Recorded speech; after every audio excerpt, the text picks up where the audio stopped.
وہ تقریباً اسے گھسیٹتے ہوئے کمرے تک لایا تھا۔ وہ اپنا پرس اس کی اپنی گرفت سے آزاد کروانے کی کوشش کرتی آئی تھی۔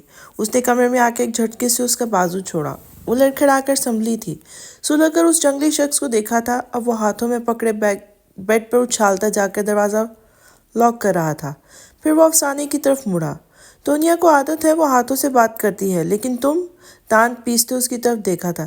تمہیں سیلف ڈیفینس کرنا نہیں آتا کیا؟ کوئی بھی آ کے تم پہ ہاتھ اٹھا لے؟ ہاں؟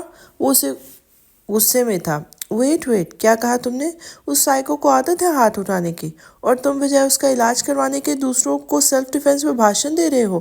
وہ جی جان سے جل گئی تھی اس کی منطق پر۔ اور تمہاری اطلاع کے لیے عرض ہے، اس نے مجھے بتا کر حملہ نہیں کیا تھا، اچانک اٹیک کیا تھا۔ اور اگر تمہیں پتہ ہے تو بتا دوں کہ مجھے کبھی بھی ایسے کسی سائیکو سے پالا نہیں پڑا جس سے مجھے سیلف ڈیفینس کی ضرورت پیش آئے۔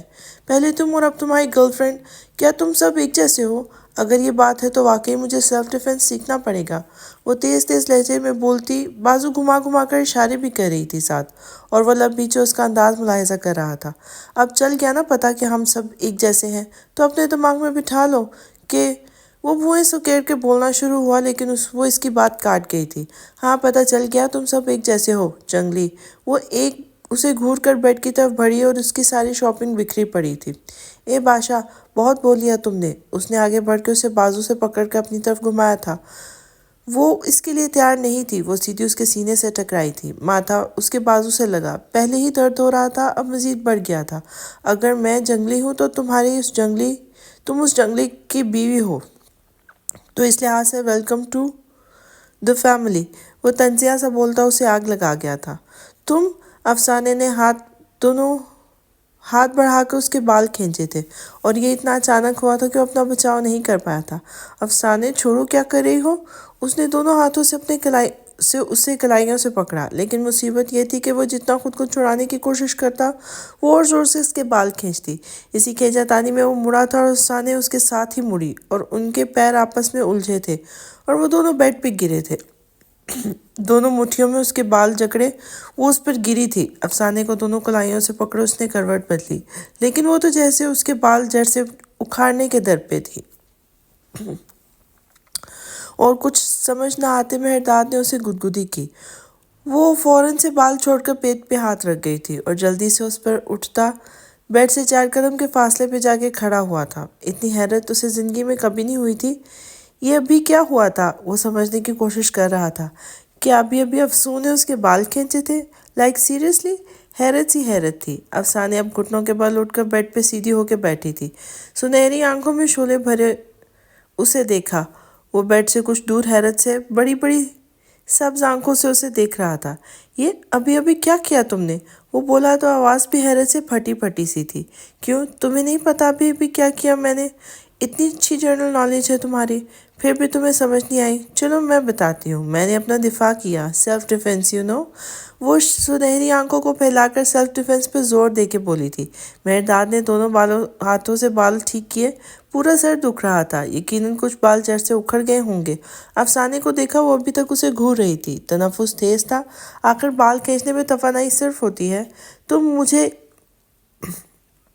تمہیں اس دن تھیٹر کی سیڑھیوں سے دھکا دے دینا چاہیے تھا۔ میں نے اس دن تمہیں بچایا، اور تم یہ کر رہی ہو میرے ساتھ؟ وہ دانت پیس کر اس کی طرف بڑھا تھا، اور وہ تیزی سے بیڈ سے اتر کر ٹیرس کی طرف بھاگی تھی۔ تم نے مجھے نہیں بچایا، صرف ایک ریفلیکس ایکشن تھا۔ میرے سر پر احسان مت رکھو۔ وہ ٹیرس کا دروازہ کھولنے کی کوشش کرتے ہوئے جواب دینا نہیں بھولی تھی۔ وہ جس لگا کر اس طرف پہنچا، اور ڈور نوب پر رکھا اس کا ہاتھ اپنے قبضے میں لیا تھا۔ دوسرے ہاتھ اس کے سر کے پیچھے گھما کر گردن سے بالوں کو جکڑا۔ گرفت ذرا سخت تھی۔ افسانے نے آنکھیں بند کر لی۔ کوئی پتہ نہیں اب وہ بددماغ انسان کیسے بدلہ لینے والا تھا۔ اگر بال کھینچے تو سوچ کر ہی آنکھوں میں آنسو آئے تھے۔ پہلے ہی دنیا کی وجہ سے اس کے بال ٹوٹے تھے۔ ریفلیکس ایکشن تھا تو یہ جو بھی میں نے تمہیں وہاں پر بچایا تھا، ورنہ تم ان ہزاروں لوگوں کے پیروں میں لڑکی ہوئی جاتی۔ وہ اسے گلاس ڈور سے لگائے دانت کچکچا کے بولا تھا۔ 8500۔ اس نے ڈبڈبائی آنکھوں سے اسے دیکھا تھا۔ کیا؟ وہ ناسمجھی سے بولا تھا۔ نگاہ افسانے کے کانچ کی طرح چمکتی آنسو بھری آنکھوں پہ گئی تھی اور بالوں پر گرفت ڈھیلی ہوئی تھی۔ وہاں 8,500 لوگ تھے۔ بروکلے کے کریک تھیٹر میں 8,500 لوگوں کی گنجائش ہے، اور بس تم نے 9,000 غلط بتایا ہے، وہ بھرائی آواز میں اس کی تصدیق کر رہی تھی۔ تو میران کا دھیان بھٹک رہا تھا، نظریں بھٹک رہی تھیں۔ اس کی گردن میں گلٹی سی ڈوب کے ابھری تھی، سر سے رکھتا ہوا کندھے پہ آیا تھا۔ تو تمہارا جنرل نالج اتنا اچھا نہیں ہے، اس نے منہ بسوڑ کر کہا تھا۔ خاندانی کیوٹ پر نوٹ کر آیا تھا تو ہاتھ کمر تک پہنچا تھا۔ افسانے نے آنکھیں سکیٹ کے اسے دیکھا۔ کیا تو لگا رکھی تھی اس نے؟ پھر نظروں سے اس کے اور اپنے مابین فاصلہ ناپا جو کہ نہ ہونے کے برابر تھا۔ وہ اپنا ہاتھ چھڑاتی ایک دم سے اس کے گھیرے سے نکلی۔ مہرداد چونک کر ہوش میں واپس آیا تھا۔ چہرے پہ ہاتھ پھیر کر خود کو نارمل کیا، افسانے کی طرف دیکھا جو اسے ایسے گھور رہی تھی جیسے آنکھوں میں اسے جلا کر بھسم کر دینے کا ارادہ ہو، لیکن پھر بھی وہ کیوٹ ہی لگی تھی۔ اب گھور کیوں رہی ہو؟ میں نے کیا کیا ہے؟ وہ اب کالر سے شرٹ کر رہا تھا۔ کیوں نہیں کہا کچھ؟ یہی سوچ رہی ہو؟ وہ ابھی بھی اس سے ہی گھور رہی تھی، جو جواب دیے بنا سر پہ ہاتھ پھیرتا گلاس ڈور دھکیلتا ٹیرس پہ نکل گیا تھا۔ افسانے نے ایک نظر اسے دیکھا اور پھر بیڈ پر پڑے سامان کو آگے بڑھ کر سامان سمیٹا۔ مہرداد کے واپس آنے سے کہیں نہ کہیں اسے اطمینان ہوا تھا، کیونکہ اسی کے حوالے سے وہ یہاں تھی۔ گردن گھما کر ٹیرس پر نظر آتے داد کو دیکھا تھا، کچھ زیادہ زور سے بال کھینچ دیے تھے۔ اتنے دن کی فرسٹریشن اس پہ نکال دی تھی۔ اسے افسوس ہوا تھا، لیکن خیر وہ ڈیزرو کرتا تھا۔ وہ سر جھٹکتی گنگناتے ہوئے کبرڈ میں سامان سیٹ کرنے لگی۔ اب جا کر موڈ فریش ہوا تھا۔ نگاہ تو شکوہ آہ تو۔ یہ گانا اسے پہل سمجھ نہیں آیا تھا، لیکن بعد میں غور سے سننے پر تھوڑا بہت اس کا مفہوم پکڑ لیا تھا اس نے۔ گنگناتے ہوئے اسے تھیٹر میں ہوا کانسرٹ یاد آیا تھا، جہاں پر مہرداد نے اسے گرنے سے بچایا تھا۔ مہرداد ٹیرس پہ ٹہلتا جو اب بھی ہوا اس کے بارے میں سوچ رہا تھا۔ وہ افسانے کو سخت جواب نہیں دے پایا تھا۔ اسے غصہ آیا تھا، لیکن اسے افسوں کی آنکھوں میں نہیں دیکھنا چاہیے تھا۔ وہ لب بھینچے ریلنگ پر کینیا ٹکا کر تھوڑا سا جھکا تھا، نیچے نظر آتے لان کے سبزے پر نظر جمائے اسے بروکلے میں کریک تھیٹر میں افسانے سے ہوا ٹھاکرا یاد آیا تھا۔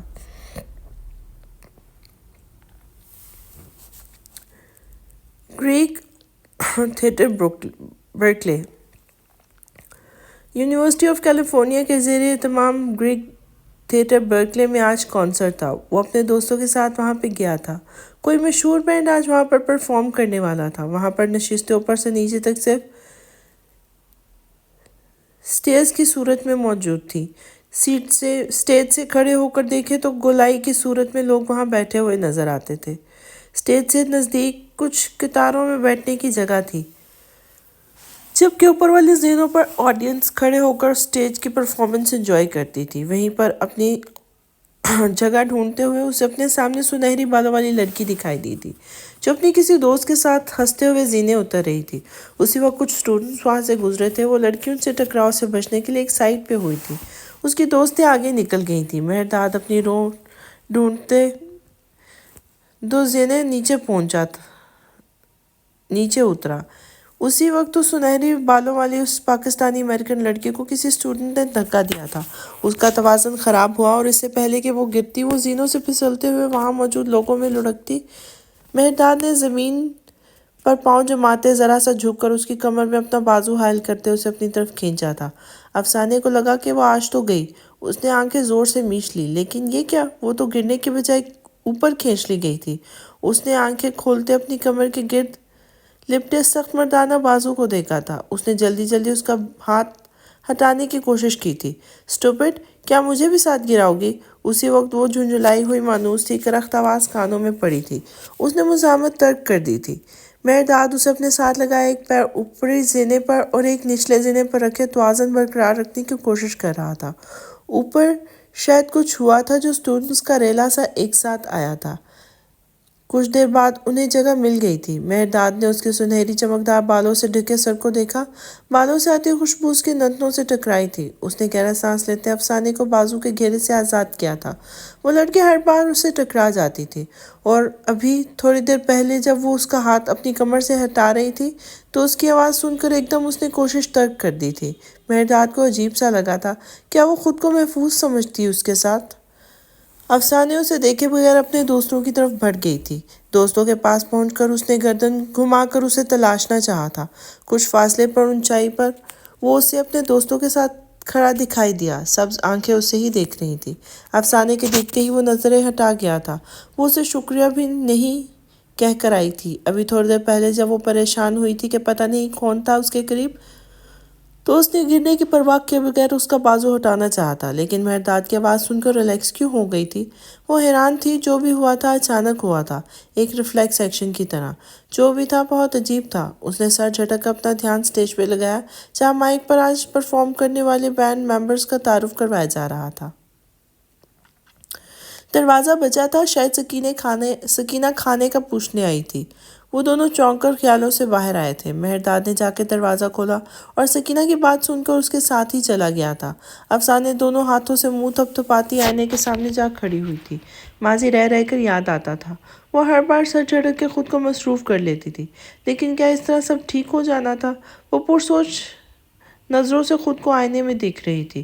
وہ مصیبت آنے پر آنکھیں بند کر لینے والوں میں سے تھی، لیکن کیا یہ رویہ ٹھیک تھا؟ وہ اب خود کو بدلنے کا تہیہ کر رہی تھی۔ اگر اپنی بقا چاہیے تو دفاع کرنا سیکھنا تھا۔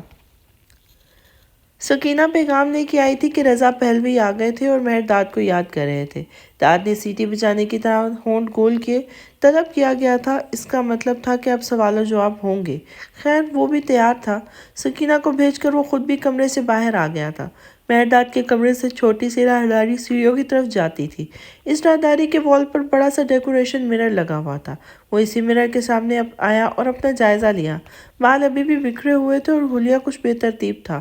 تھوڑی دیر پہلے ہونے والی معرکے کے آفٹر ایفیکٹس نظر آ رہے تھے۔ جنگلی لڑکی زیر لب افسانے کو القابات سے نوازتے اس نے بال ٹھیک کیے اور شرٹ کو کھینچ کر اس کی شکلیں دور کی۔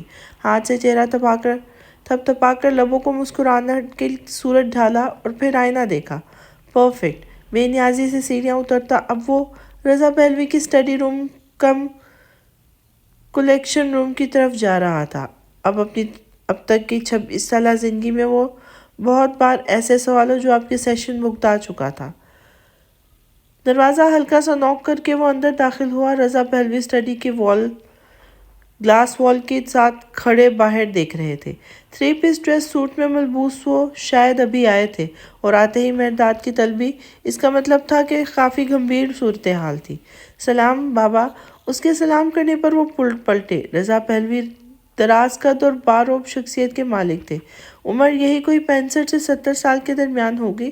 جھریوں زدہ کرخت چہرہ۔ اسے بیٹھنے کا اشارہ کرتے وہ خود بھی آرام دہ چیئر پر بیٹھے تھے، لیکن کچھ دیر خاموش رہنے کے بعد بالآخر انہوں نے خاموشی توڑی تھی۔ تم نے مجھے فون کیا کہ تمہیں ایمرجنسی میں شادی کرنی پڑ رہی ہے اور میں کوئی سوال نہ کروں۔ تم خود آ کر اپنے عمل کی وضاحت کرو گے تو اب بتاؤ کیا ایمرجنسی تھی اور یہ شادی کتنا عرصہ چلنے والی ہے؟ انہوں نے اس کے چہرے پر نظریں گاڑے کہا تھا۔ تھوڑا پرابلم ہو گیا تھا۔ میں نے ایڈونچر کے طور پر لڑکی کے ابو بکر کے برکلے والے گھر پہ بند کیا تھا۔ اسے ڈرا رہے تھے ہم، اور صرف ایک پرینک تھا، لیکن پھر اس لڑکی کی فیملی انوالو ہو گئی تو سچویشن ایسی بن گئی کہ مجھے اس سے شادی کرنی پڑی۔ وہ اپنے ازلی پراعتماد انداز میں ان کی آنکھوں میں دیکھ رہا تھا۔ ایڈونچر؟ انہوں نے سوالیہ انداز میں ابرو اچکائے تھے۔ جواباً مہرداد نے کندھے اچکا لیے تھے، جس کا مطلب تھا وہ تفصیل نہیں بتائے گا۔ اس فیملی سے تمہاری فیملی کو بلانے کا نہیں کہا؟ وہ آنکھیں چھوٹی کیے اس کا انداز جانچ رہے تھے۔ آیا کہ وہ سچ بول رہا تھا، کہانی گھڑ رہا تھا؟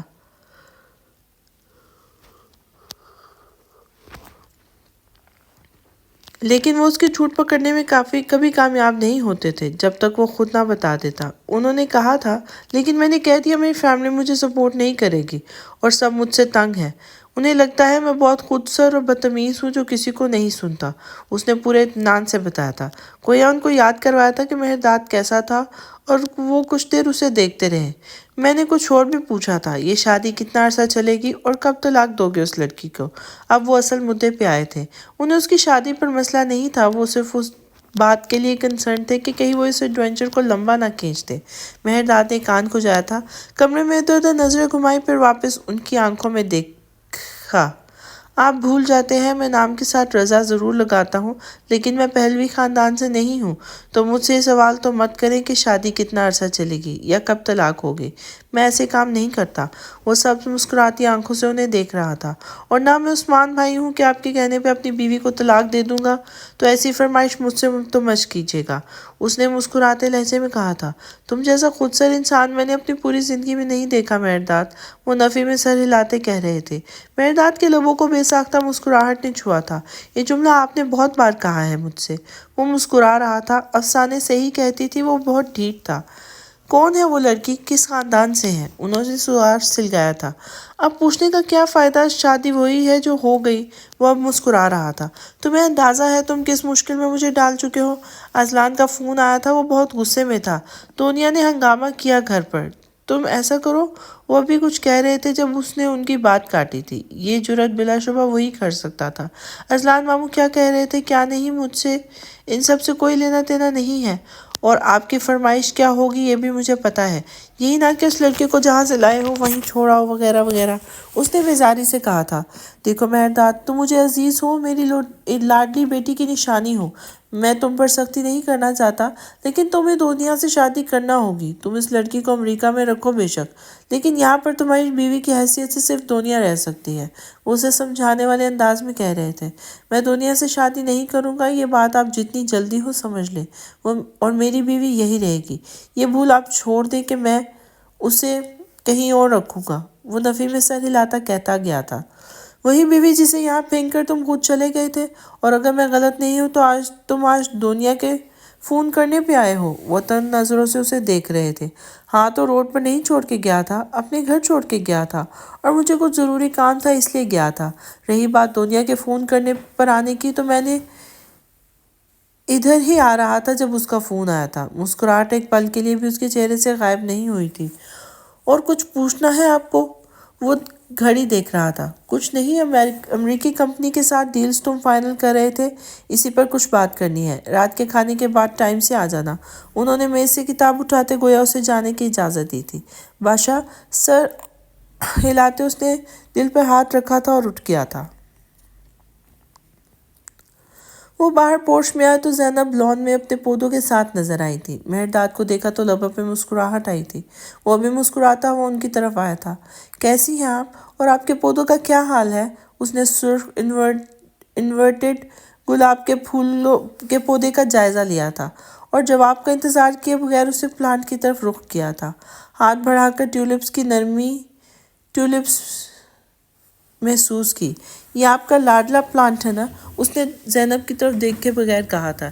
اس نے البرس اور زیگروس کا پھول اپنے گارڈن میں اگا ہی لیا تھا آخر۔ مجھے لگا تھا یہاں پر یہ نمو نہیں پا سکے گا، جلد مرجھا جائے گا۔ اس نے موبائل نکال کر ٹیولپس کے پکچرز کلک کی تھی۔ زینب مسکرا کر اس کے دیکھتی رہی۔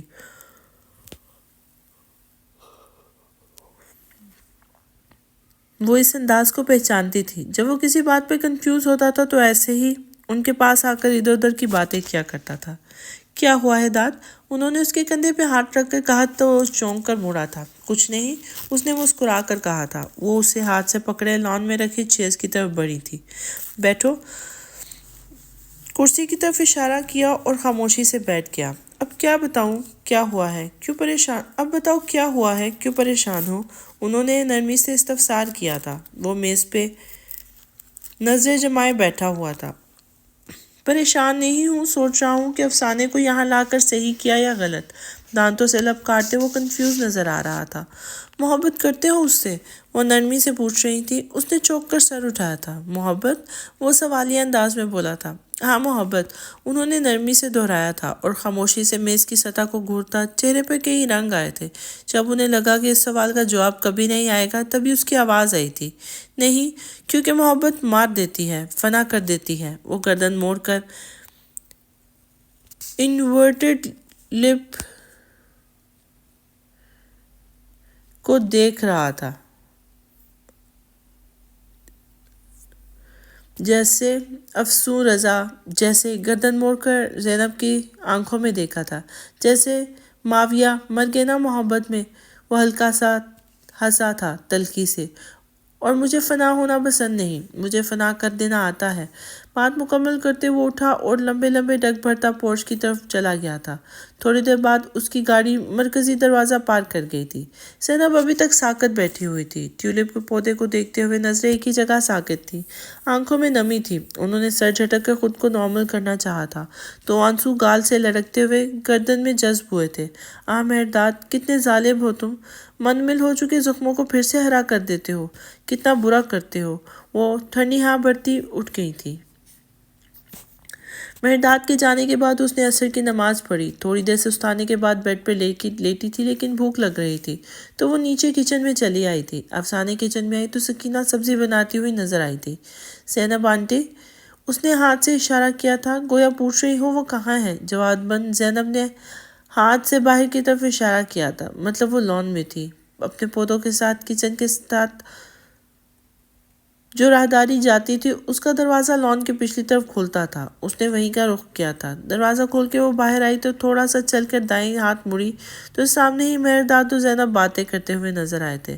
اب پھر کون اس کے منہ لگے۔ وہ واپس پلٹی، لاؤنج میں آ کر لائن فون کی تلاش میں نظر دوڑائی تھی، کہیں بھی فون نظر نہیں آیا تو کچن میں واپس آ کر سکینہ سے اشاروں میں ٹیلی فون کا پوچھا تھا۔ وہ اس کے ساتھ باہر آئی اور لاؤنج سے گزرتی ایک راہداری سے گزرتی گھر کے پچھلی سائڈ پر بنے ایک کمرے کی طرف اشارہ کیا تھا اور کان پہ ہاتھ رکھ کے ٹیلی فون کہہ کر واپس چلی گئی تھی۔ افسانے ذرا سا جھٹکی تھی، پھر دروازہ دھکیلتی اندر داخل ہوئی تھی۔ اسے لگا خالی کمرہ ہوگا، اتنی دیر سے اس گھر میں اسے کوئی فرد نظر نہیں آیا تھا۔ یہ کوئی لائبریری ٹائپ کمرہ تھا۔ ایک دیوار پوری گلاس ونڈو پر مشتمل تھی، کرٹن بنے ہوئے تھے تو باہر سے اس لان کا منظر نظر آ رہا تھا، لیکن یہ کون سا حصہ تھا لان کا؟ افسانے نے قریب جا کر غور سے دیکھا تھا، ڈرائیو وے کے بائیں طرف والا لان تھا یہ۔ ابھی وہ مہرداد اور زینب کو جہاں پر دیکھ کے آئی تھی وہ لان کا دایاں حصہ تھا۔ کافی خوبصورت گھر تھا، ابھی تک افسانے نے پورا نہیں دیکھا تھا۔ وہ ستائشی نظروں سے دیکھتی واپس مڑی اور ایک دم چونکی۔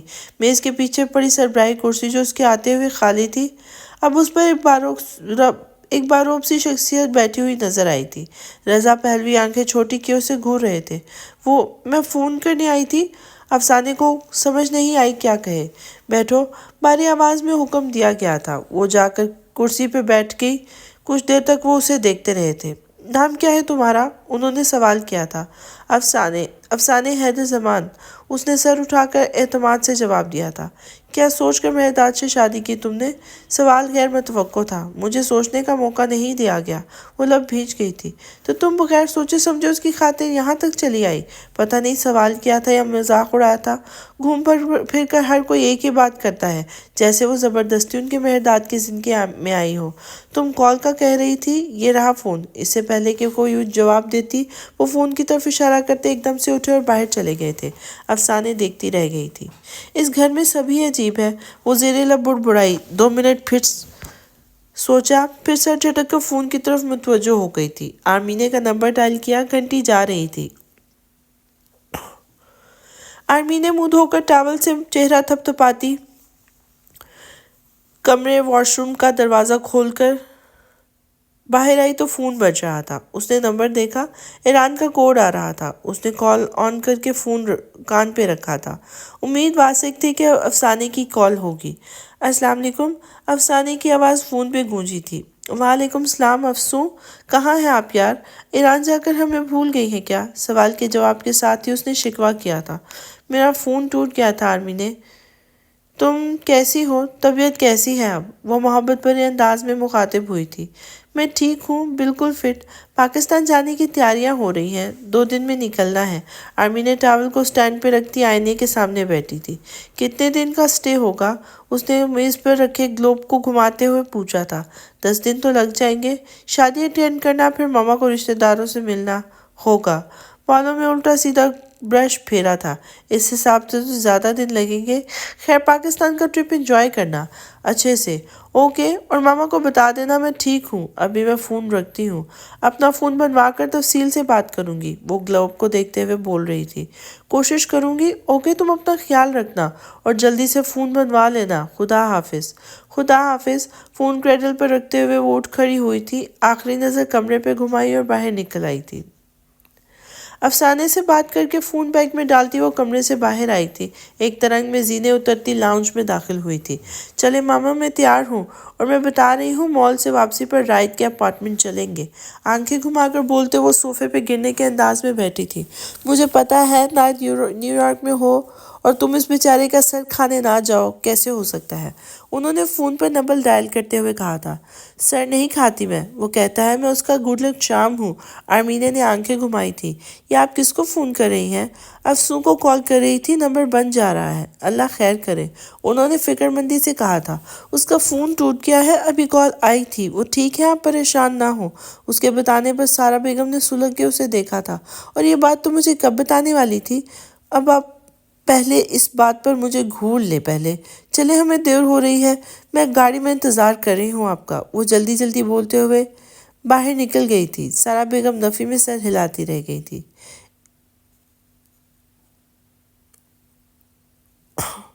وہ ادھر ادھر نظر گھماتا اندر داخل ہوا تھا۔ گھر میں کوئی نظر نہیں آ رہا تھا۔ اس نے سامنے آتی ملازمہ کو روک کر دنیا کا پوچھا تھا۔ اس کے بتانے پر وہ دنیا کے کمرے کی طرف بڑھ گیا تھا۔ انگلیاں مروڑ کر دروازہ ہلکا سا بجایا اور جواب کا انتظار کیے بغیر دروازہ دھکیلتا اندر داخل ہوا تھا۔ پورا کمرہ بکھرا ہوا تھا، ٹوٹے ہوئے گلدان اور ڈیکوریشن پیسز، ڈریسنگ ٹیبل کا سارا سامان فرش پر بکھرا ہوا تھا۔ کشن رگز اپنی جگہ سے دربدر تھے۔ وہ شیشے کے ٹکڑوں سے بجتا ہوا بیڈ تک پہنچا تھا۔ دنیا نرمی سے پکارا تھا۔ اس کی آواز سن کر وہ منہ سے لحاف نکالتی ایک جھٹکے سے اٹھ بیٹھی تھی۔ بکھرے بال، رو رو کر سوجی آنکھیں۔ تم کیوں آئے ہو یہاں؟ اب تمہاری ہمت کیسے ہوئی آنے کی؟ اس نے اٹھ کے مہرداد کا گریبان تھامنا چاہا لیکن وہ رستے میں اس کے ہاتھ پکڑ گیا تھا۔ سوچنا بھی بت، اپنے ہاتھوں کو کنٹرول میں رکھو، آرام سے بات کرتے ہیں، ٹھیک ہے؟ تنبیہی انداز میں کہتا۔ لہجہ سرد تھا، وہ ہاتھ چھڑاتی دور ہٹی تھی۔ بالکل، دی گریٹ مہرداد اور رضا خود جو مرضی کریں، لیکن دوسروں کا کوئی حق نہیں ہے کہ وہ اسے جواب طلب کر سکیں، ہے نا؟ وہ بلند آواز میں کہہ رہی تھی۔ مہرداد نے ناگواری سے اس کا انداز دیکھا تھا۔ تم اب کیا کرنے آئے ہو یہاں؟ کیا میرا ہاتھ توڑنے آئے ہو؟ سیاہ آنکھوں میں غم ہلکورے لے رہا تھا۔ تم نے آئندہ افسانے کو نقصان پہنچایا تو توڑ بھی دوں گا، ابھی میں تم سے بات کرنے آیا ہوں۔ سنجیدہ انداز میں اس کی سیاہ آنکھوں میں دیکھ کے کہا تھا۔ تم اس لڑکی کے لیے مجھے ایسا بول رہے ہو؟ وہ ہے کون مہرداد؟ اتنی عزیز ہو گئی ہے تمہیں کہ تم اس کی خاطر میرے ہاتھ توڑ دو گے؟ وہ صدمے میں تھی۔ وہ بیوی ہے میری، کیا کسی اور تعارف کی ضرورت ہے؟ اس نے صوفے پہ بیٹھتے ہوئے کہا تھا۔ تم اسے چھوڑ کے چلے گئے تھے نا؟ اگر وہ تمہیں اتنی عزیز ہوتے تو تم ایسے اسے چھوڑ کے نہ جاتے۔ وہ اسے ہی دیکھ رہی تھی۔ دنیا تمہیں پرابلم کس بات پہ ہے؟ میری شادی کرنے پہ یا شادی کر کے تمہیں نہ بتانے پہ؟ اس کی آنکھوں میں دیکھتے ہوئے پوچھا تھا۔ جواباً دنیا نے شاک کی نظروں سے اسے دیکھا تھا۔ دنیا، تم میری بہت اچھی دوست ہو اور اس حوالے سے تم مجھے عزیز ہو، لیکن مجھے امید تھی کہ تم میرے فیصلے کا احترام کرو گی۔ تمہارا یہ ری ایکشن مجھے اچھا نہیں لگا۔ اب وہ نرمی سے اسے کہہ رہا تھا۔ تم جانتے تھے میں کیا سوچتی ہوں تمہارے بارے میں، تو کیا میں پھول بچھاتی اس لڑکی کے پیروں میں؟ اس نے زکام زدہ آواز سانس کھینچی تھی۔ نہیں، لیکن تمہیں میرے فیصلے کا احترام کر سکتی تھی، اور تم جو بھی سوچتی۔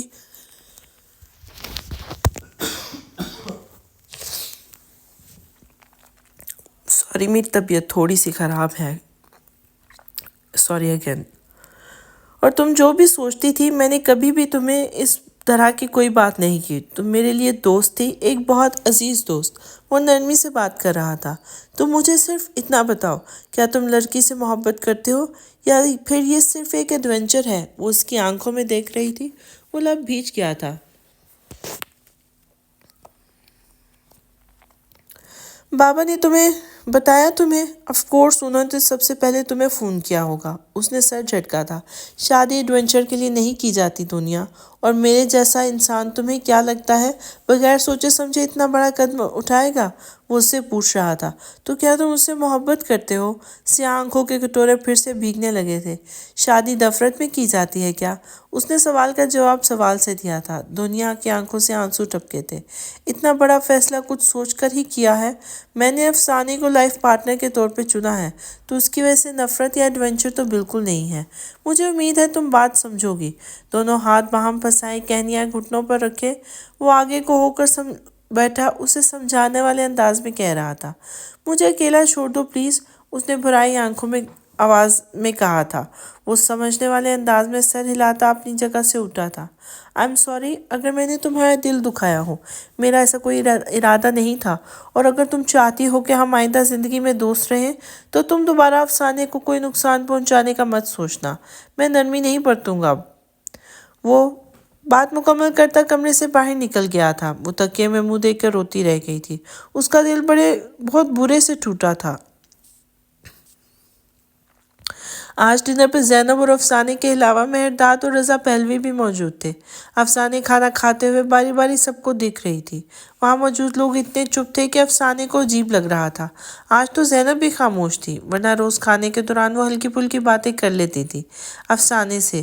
ڈنر کے بعد مہرداد اور رضا پہلوی دونوں ایک ساتھ اسٹڈی روم کی طرف چلے گئے تھے۔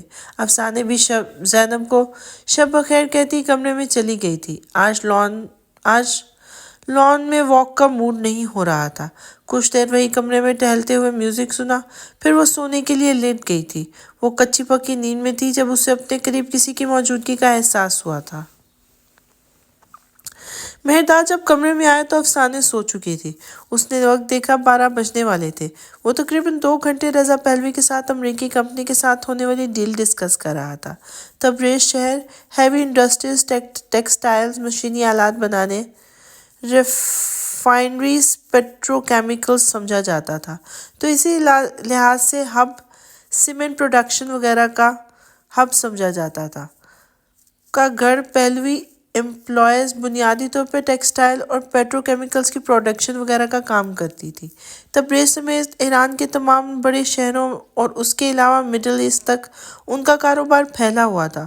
رضا پہلوی کے 3 بیٹے تھے، جن میں سے بڑے بیٹے اذلان رضا کی فیملی تبریز میں ہی رہتی تھی۔ وہ خود اکثر اوقات بزنس ٹرپس پر ہوتے تھے۔ دوسرا بیٹا عبید رضا اپنی فیملی کے ساتھ تہران میں مقیم تھا، اور تیسرا بیٹا ابو ہریرہ سعودی عرب میں اپنی فیملی کے ساتھ مقیم تھا۔ وہ تینوں بیٹے پہلوی بزنس امپائر کا سٹیٹس مینٹین کرنے کے لیے جانفشانی سے کام کرتے تھے۔ دوسرے شہر اور ملک میں جا کر رہنے کی بڑی وجہ بھی بزنس کا پھیلاؤ تھا۔ اذلان رضا تبریز میں ہوتے تھے، لیکن رضا پہلوی کے ساتھ نہیں رہتے تھے۔ کیوں نہیں رہتے تھے، اس کے پیچھے الگ ہی کہانی تھی۔ مہرداد کے آئیڈیا پر انہوں نے اپنا کاروبار امریکہ تک پھیلانے کا سوچا تھا، اور اس کی ساری ذمہ داری بھی مہرداد پہ تھی۔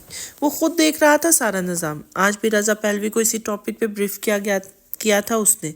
12 کب بجے پتہ ہی نہیں چلا۔ وہاں سے فری ہو کر وہ کمرے میں آیا تھا۔ افسانے گردن تک لحاف تانے سو رہی تھی۔ اس نے ایک نظر بیڈ پہ سوتی افسانے کو دیکھا، دوسری نظر صوفے پہ ڈالی جہاں پر تکیہ رکھا تھا۔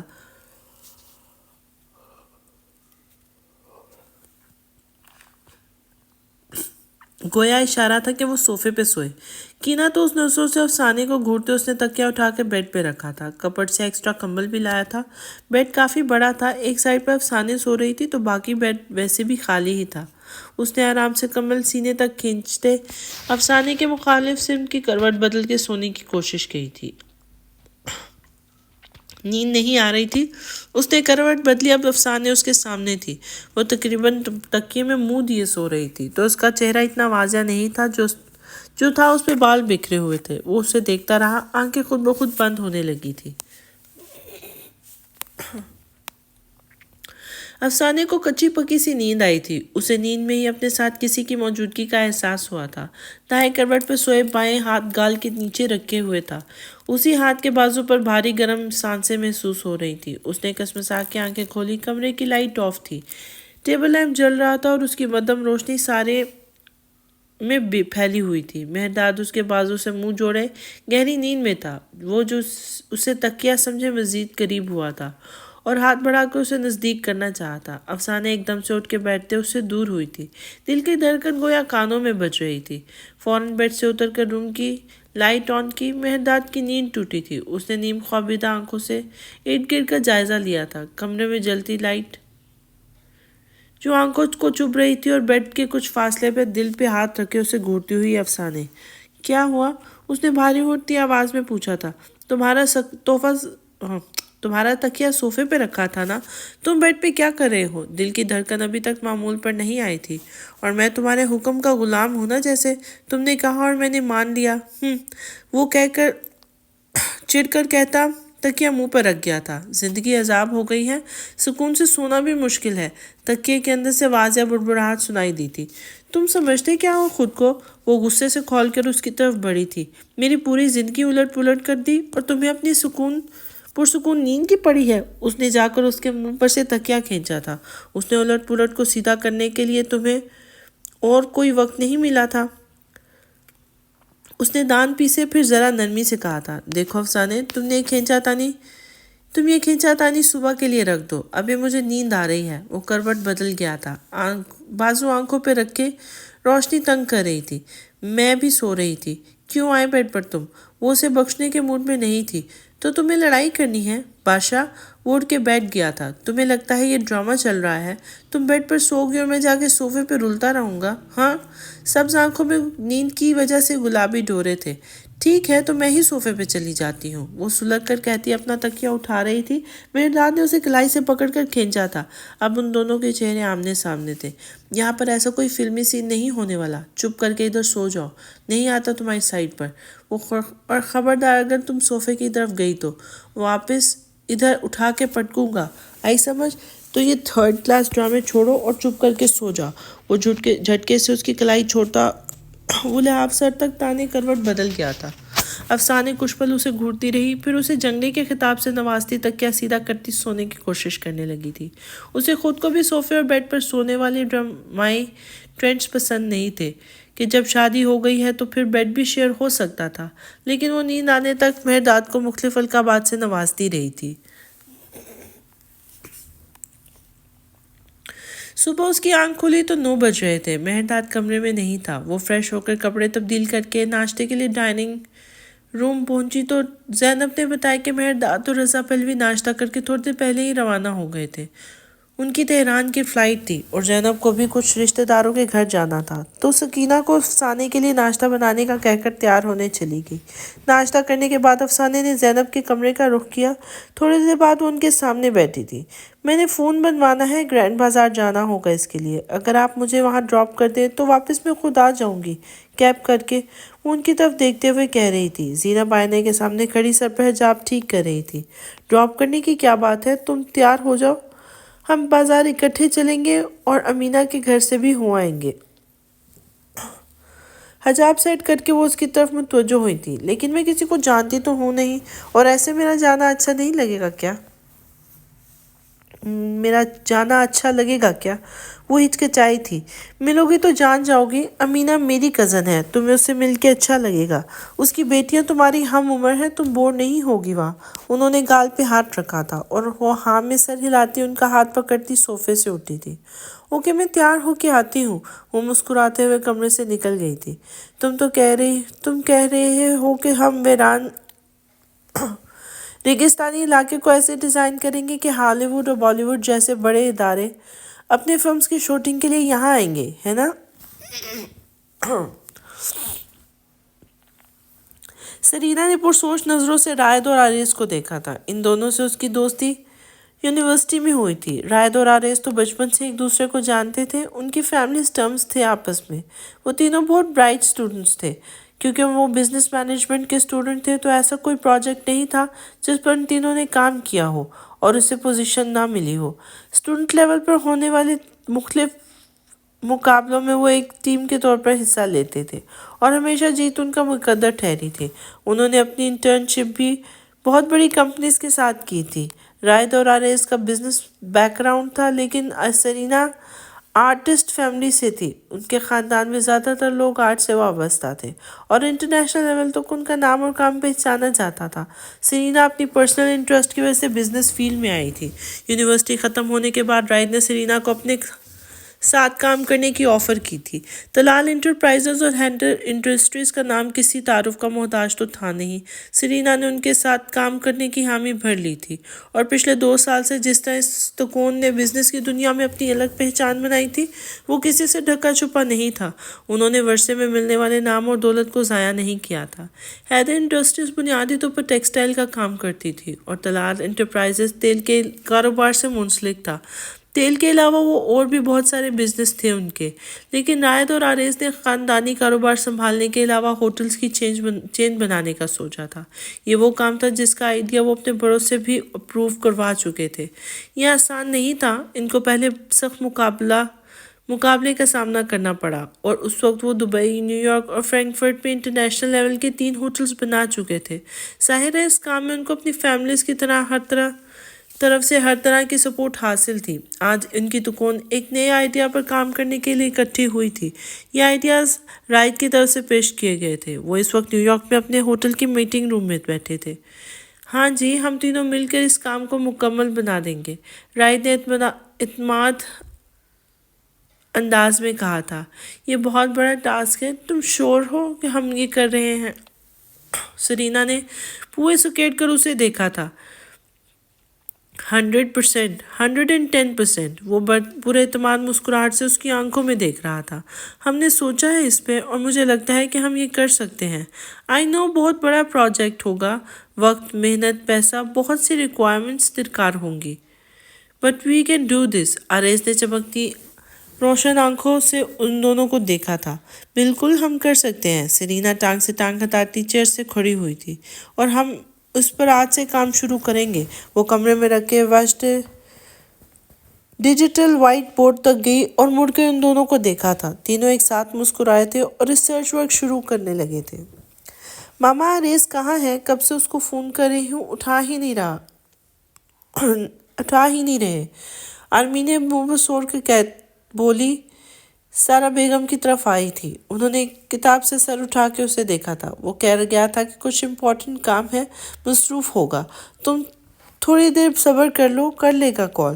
انہوں نے واپس کتاب پر نظریں جمائی تھی۔ آرمین نے کچھ سوچا، پھر رائد کا نمبر ڈائل کیا تھا۔ اسے پورا یقین تھا کہ وہ ساتھ ہوں گے۔ گھنٹی جا رہی تھی۔ مرحبا، رائد کی خوبصورت آواز فون کے اسپیکر سے گونجی تھی۔ مرحبا، منہ بسوڑ کے کہا گیا تھا۔ آریز تمہارے ساتھ ہے؟ رائد نے سامنے دیکھا۔ آریز اور سرینا دونوں اسے دیکھ رہے تھے۔ اتنی امپورٹنٹ میٹنگ کے دوران آخر وہ کس کی کال سن سکتا تھا؟ ہاں جی، وہ میرے ساتھ ہے۔ آرمینی سے بات کرتے اس نے آریز کو فون چیک کرنے کا اشارہ کیا اور خود فون سے کان سے لگائے گلاس ونڈو کے سامنے جا کھڑا ہوا تھا۔ آریز نے کون سے فون نکالا جو کہ سائلنٹ پہ تھا۔ آرمینے کی 3 مسڈ کالز تھی۔ کیسی ہو ارمن؟ اتنا نرم لہجہ؟ سرینا نے گردن گھما کے دیکھا تھا۔ وہ پچھلے 3 گھنٹوں سے نئے پروجیکٹ پر میٹنگ کر رہے تھے، کھانا بھی وہیں پر منگوا لیا تھا، اور اب ایک دم وہ اتنا فری ہو کر کال سننے جا کھڑا ہوا تھا۔ اس نے آریز کو دیکھا تھا۔ اٹس آرمینے، اس نے مسکرا کر کندھے اچکائے تھے۔ وہ سر جھٹک کے لیپ ٹاپ کی طرف متوجہ ہوئی تھی، وہاں سے پڑھ کر کاغذ پر کچھ لفظ گھسیٹے تھے۔ آریز بھی جھک کر لیپ ٹاپ پر دیکھتے کچھ نمبر پوائنٹ آؤٹ کر رہا تھا، جبکہ رائد اب آرمینے کے شکوے سن رہا تھا جو کہ اسے پاکستان کے جانے کے حوالے سے تھے۔ ماما بھی نا افسانے اور آریز کو کبھی فورس نہیں کیا ساتھ جانے پر، بس مجھے ہی کہتی ہیں، وہ مصنوعی ناراضگی سے کہہ رہی تھی۔ سارا آنی بے شک کچھ دن رہ لیں گی پاکستان، تم ایسے کرنا، شادی اٹینڈ کر کے دبئی ماما کے پاس چلی جانا، اس نے نرمی سے کہا تھا۔ یہ اچھا آئیڈیا ہے، ابھی ماما کو کہتی ہوں، مجھے ویسے بھی درخشے کی اتنی بہت یاد آ رہی تھی، بس یہ پروگرام ڈن ہو گیا۔ وہ ایک دم ایکسائٹیڈ ہوئی تھی۔ فلائٹ کب کی ہے؟ پرسوں رات کی، میں پھر کل چکر لگاؤں گا انشاءاللہ۔ وہ واپس اپنی کرسی تک آیا تھا۔ کل کیوں؟ آج بھی آنا آریز کے ساتھ، آ ہی جانا شام کو، وہ فرمائشی انداز میں کہہ رہی تھی۔ اوکے، پھر شام کو ملتے ہیں۔ سارا آنی سے کہنا اچھا سا پاکستانی فوڈ بنوائیں شام کو، وہ مسکرا کر کہتا اب الوداعی کلمات ادا کر رہا تھا، پھر فون آف کر کے میز پہ رکھا تھا۔ تم نے کہا تھا اپنا فون سائلنٹ کر دے، تو یہ رول تم پر بھی لاگو ہوتا ہے نا کہ نہیں؟ سرینا نے اسے یاد دلایا تھا۔ سائلنٹ ہی تھا، لیکن یہ تو ارمن کی کال تھی نا، کیا انداز تھا اس کا؟ سرینا دیکھ کے رہ گئی تھی۔ اب تو تمہیں ملنا ہی پڑے گا آرمینے سے۔ 3 سال پہلے دیکھا تھا اسے، لیکن بات نہیں ہوئی تھی، بہت کیوٹ بچی تھی، اور بائی دا وے اتنا عرصہ ہو گیا ہے ہماری دوستی کو، لیکن میں نے ابھی تک تم لوگوں کا گھر نہیں دیکھا۔ افسوس، اس نے آنکھوں میں شرارت لیے نفی میں گردن ہلائی تھی۔ ہم نے کتنی بار دعوت دی، تمہیں ہی ٹائم نہیں ملا، آریز نے اسے یاد کروایا تھا۔ تو پھر دعوت دو، اس بار انکار نہیں کروں گی۔ اس نے شرارت سے آنکھیں پٹپٹائی تھیں۔ کام کر لے، رائت گلا کھنگارتا آگے کو ہوا تھا اور دونوں بھی سر جھٹک کے لیپ ٹاپ کی طرف متوجہ ہوئے تھے۔ صبح جب وہ اٹھا تو افسانے بھی لحاف کے اندر چھپی سو رہی تھی۔ سنہرے ریشمی بال لحاف سے باہر تکیے پہ پھیلے ہوئے تھے۔ وہ کچھ دیر اسے دیکھتا رہا، پھر یاد آیا آج تو رضا پہلوی کے ساتھ تہران جانا تھا۔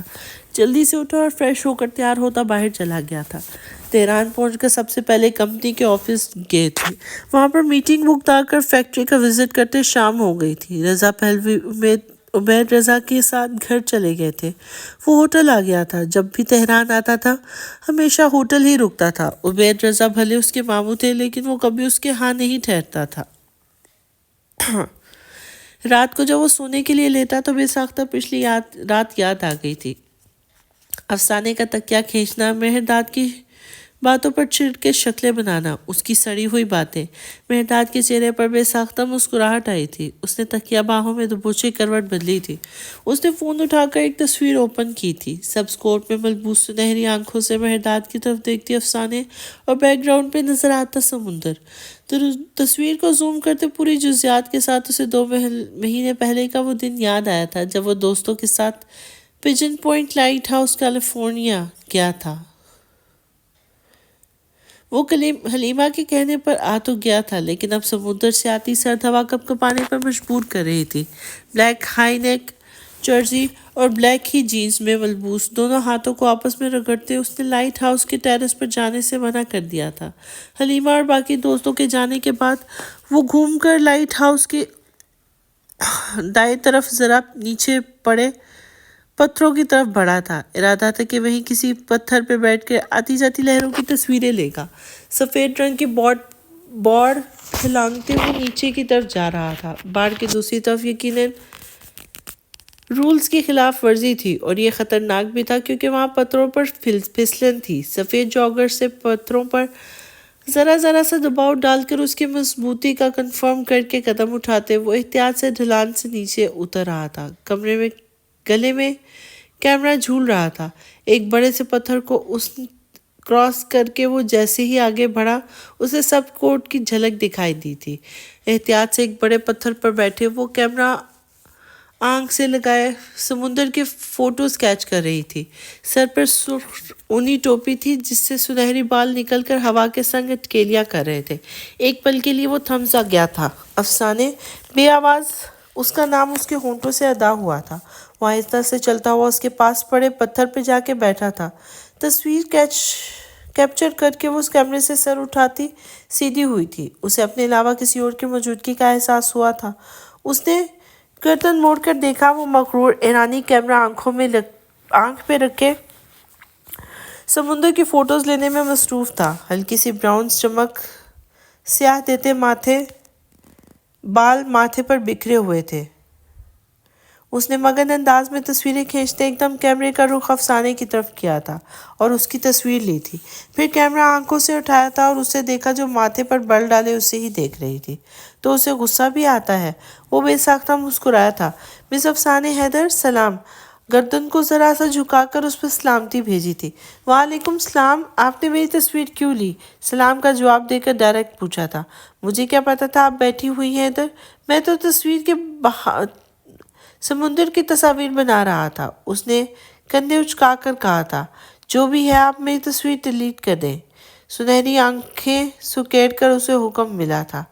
اب بن گئی ہے تو ڈیلیٹ کر دوں؟ کیوں؟ وہ ہمیشہ کا حکم رسول۔ آپ کو پتہ ہے میں آپ کے خلاف کمپلین کر سکتی ہوں۔ اس بات پر ڈراوا دیا گیا۔ مجھے پتہ ہے اور یہ بھی پتہ ہے کہ اب آپ ایسا بالکل نہیں کریں گی، بے خوفی سے کہا تھا۔ اور اس اعتماد کی وجہ؟ حیران سا سوال تھا۔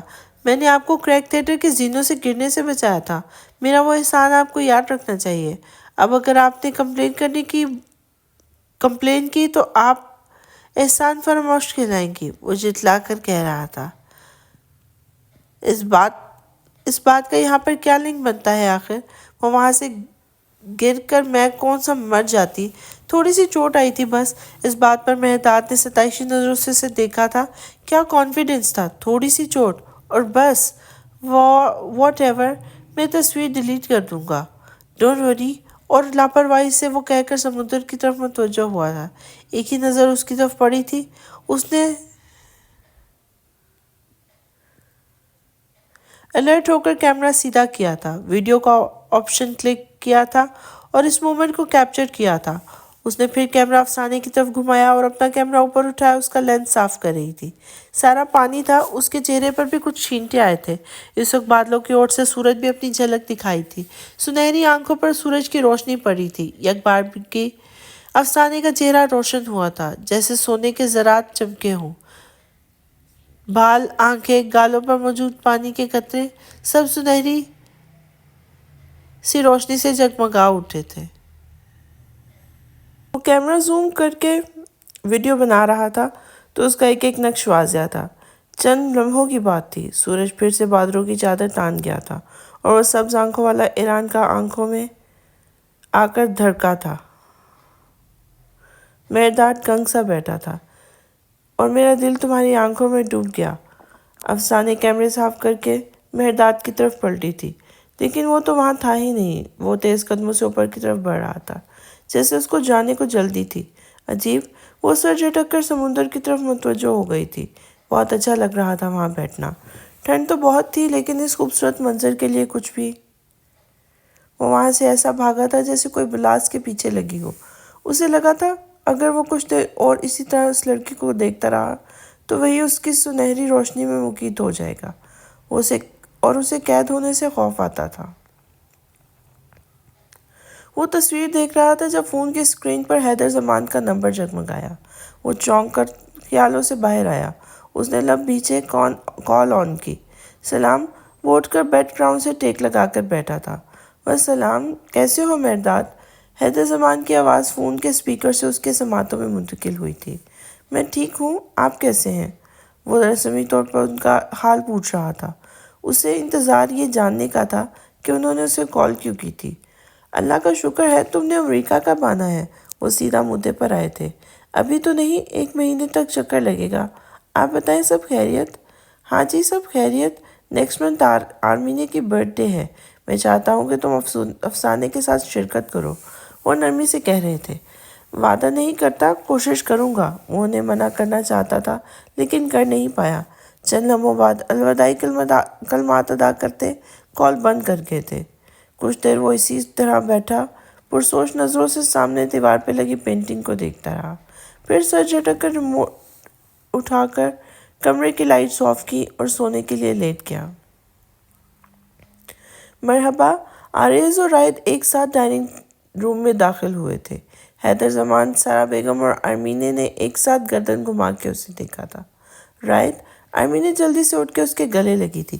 اتنی دیر کر دی، مجھے لگا تم نہیں آؤ گے۔ اب وہ اس سے الگ ہو کے شکوہ کر رہی تھی۔ تم نے بلایا تھا، آنا تو تھا۔ رائد نے مسکرا کر اس کی تھوڑی کو چھوا تھا۔ میں بھی ہوں، مجھے بھی مل لو، آریز نے مصنوعی سا شکوہ کیا تھا اور خود ہی آگے بڑھ کر آرمینے کو گلے لگایا تھا۔ رائد مسکراتے ہوئے حیدر صاحب کی طرف بڑھ گیا تھا۔ انہوں نے اٹھ کے اسے گلے لگایا، پھر اس نے سارا بیگم کے سامنے سر جھکایا۔ انہوں نے اس کے سر پہ ہاتھ پھیرتے خوش رہو کہا تھا۔ اس نے ہمیشہ کی طرح آرمینے کے ساتھ والی کرسی سنبھالی تھی۔ کھانے کے دوران ہلکی پھلکی گپ شپ ہوتی رہی۔ رائد، تم گھر کب جاؤ گے؟ فاطمہ نے کچھ سامان منگوایا تھا، سارا بیگم نے رائد کو مخاطب کیا تھا۔ میں کل جا رہا ہوں دبئی، آپ ایسا کریں مجھے آج ہی سامان دے دیجیے گا، میں لیتا ہوا جاؤں گا۔ تم کل دبئی جاؤ گے اور ہم پرسوں پاکستان جائیں گے۔ آرمینے نے سر ہلاتے ہوئے بات برائے بات کی تھی۔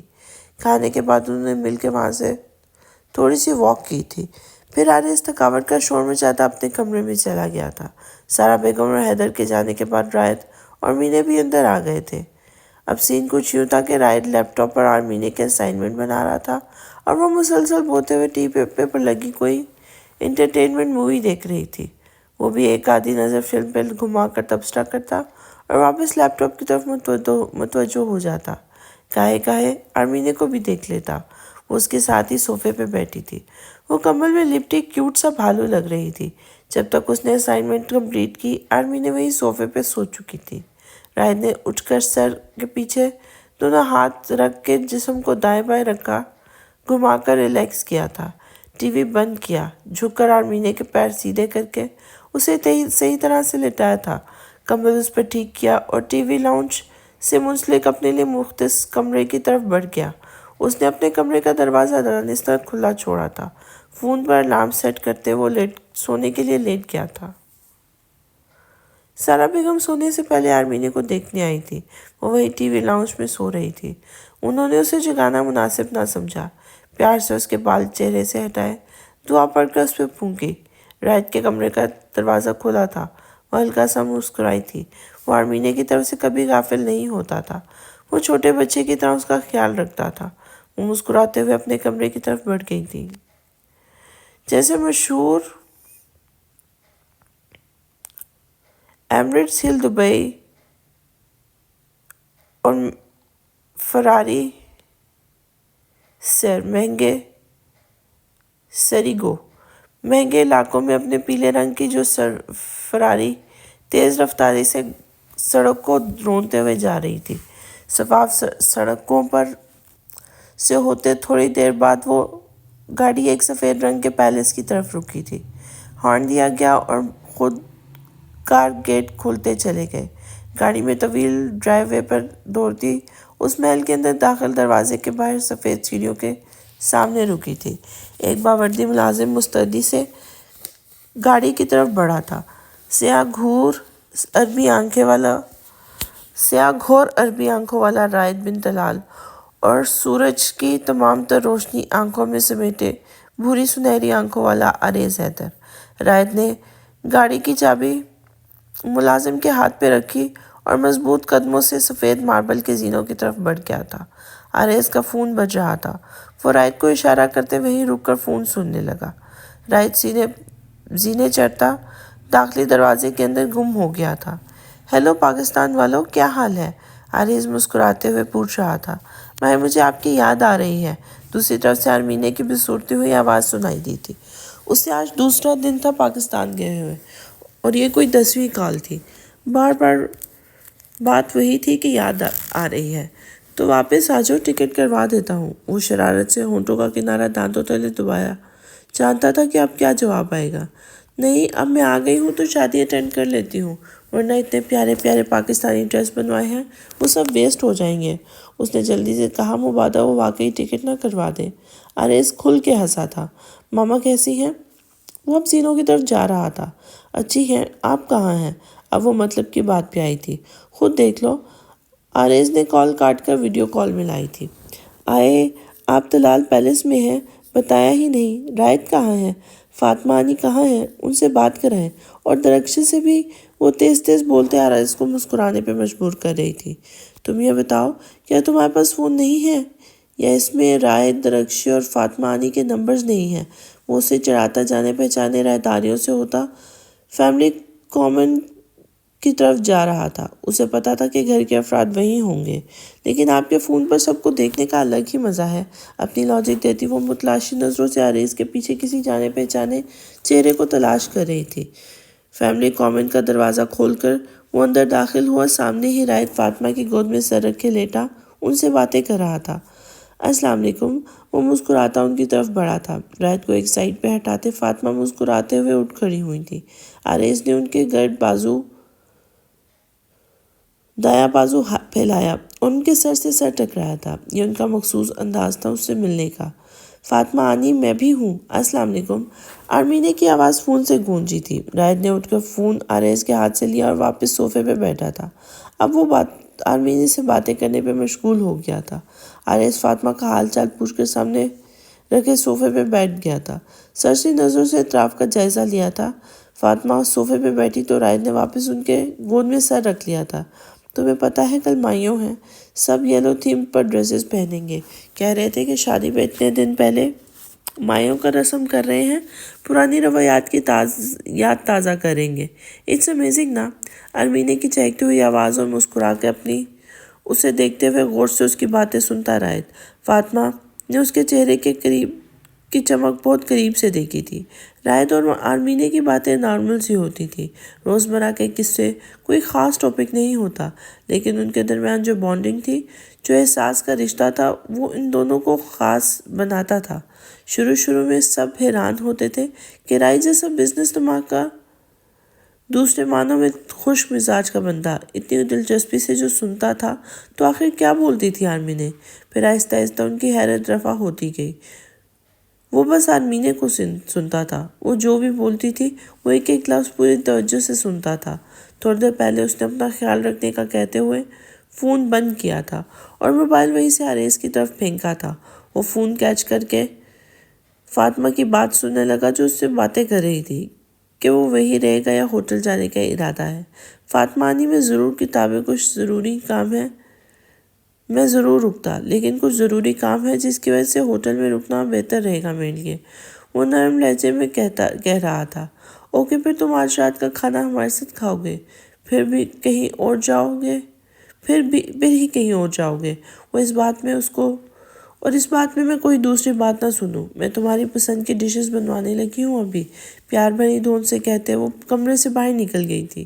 رائد نے مسکرا کے آریز کو دیکھا تھا جو گردن گھما کر کامن کے تینوں دروازوں کو باری باری دیکھ رہا تھا۔ کیا ہوا، کسی کے آنے کا انتظار ہے تمہیں؟ وہ شرارتی مسکراہٹ سے اسے کہہ رہا تھا۔ نہیں تو، میں بس دیکھ رہا تھا کہ دروازوں کا ڈیزائن چینج لگ رہا ہے، بنا گڑبڑائے اس نے سرسری لہجے میں کہا تھا۔ ہاں، شاید کلر تبدیل کروایا ہے ماما نے، رائد نے اٹھتے ہوئے کہا تھا۔ میں فریش ہونے جا رہا ہوں، تم بھی منہ پر 2-4 تھپڑ مار لو، ویسے تو ضرورت نہیں، تم ہمیشہ چمک ہی رہے ہوتے ہو۔ پھر ہم ریس کورس چلیں گے اور بابا اور درخشے وہیں ہیں، ہم چائے ادھر ہی پی لیں گے ان کے ساتھ۔ اپنی بات مکمل کرتا وہ سیٹے پر کوئی دھن بجھاتا وہاں موجود تینوں دروازوں میں سے ایک کے پیچھے گم ہوا تھا۔ تو محترمہ ریس کورس گئی ہیں، تو آج گھوڑوں کی شامت آئی ہوئی ہے۔ آریز نے ہونٹ سکیٹ کر خود کلامی کی تھی، پھر مسکراتے ہوئے اسی دروازے کی طرف بڑھا جہاں رائد گم ہوا تھا۔ اس کا کمرہ رائد کے کمرے کے ساتھ جو تھا،